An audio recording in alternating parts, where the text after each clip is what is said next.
Is the right approach to restaff those bureaucracies with people who have a conservative outlook? Or is the right answer to actually focus on just shutting down, permanently dismantling and defenestrating those bureaucracies? And I come down on the latter side. I think that this has deep implications for what you think about the role of the government should be in setting what you might think of as industrial policy, right? It still requires a bureaucracy or decision maker to be able to decide which industries are or aren't favored. It has implications even for the debates around immigration and some other issues that I think the right is grappling with. But at the core of, I think, the future direction of the American right, certainly, is what is our level of commitment to actually dismantling that federal bureaucracy versus reconstituting it. And I think that that's something that hasn't yet quite percolated to the surface, but is really brewing with, I think, some vigor, a debate beneath the surface that'll define the future direction of the Republican Party. And in closing, I know somebody who's just a deep thinker, I'd love your perspective on certainly what I see as that brewing debate ahead. Totally. So I actually do need to show a figure just to anchor this. Okay. Okay. Okay. Even if your viewers can see this. So basically, do you see this graph which shows the organizations that have donated to Biden in 2020 versus those to Trump? Everything is blue, and the only things at the bottom, NYPD and the Marines, are just slightly red. Do you see that? Those red specks at the bottom? Specks at the versus bottom. These giant blue bubbles at the top? Yes. That's right. This is then a different graph, which is showing GDP in 2020, and I can get into why. But in 2020, Biden counties had 71% of GDP. Trump counties only at 29%, and that's exacerbated. That's amplified since 2020. It might be 75-25 now, like a 3-to-1 advantage for blue in terms of GDP. There's an even more strong advantage in academia. I've got another graph even better than this one, but I can show you. It's like something like between 60 to 90% of professors in various disciplines are blue, and then 95% of journalists are blue. So what that means is that the power level of blue is extremely high in the U.S. They control the U.S. institutions, they control most of the money, they control academia, and they control media. There are some prominent, red or like red-gray defectors, tech libertarians and so on. There's Ackman and obviously Elon and others.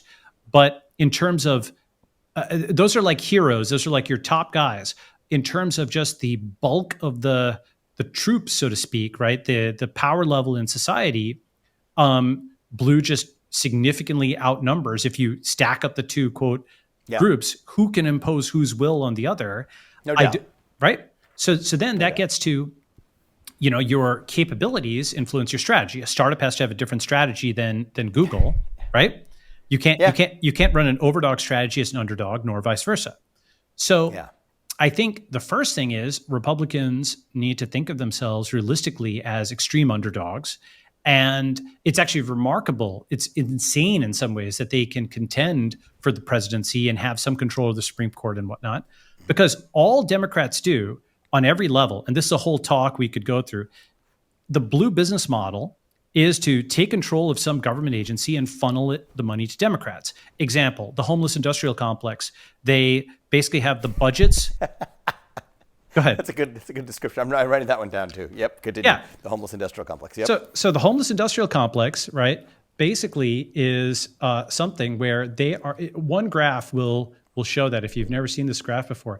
In San Francisco, the budget for dealing with the homeless goes up and to the right as the number of homeless goes up and to the right.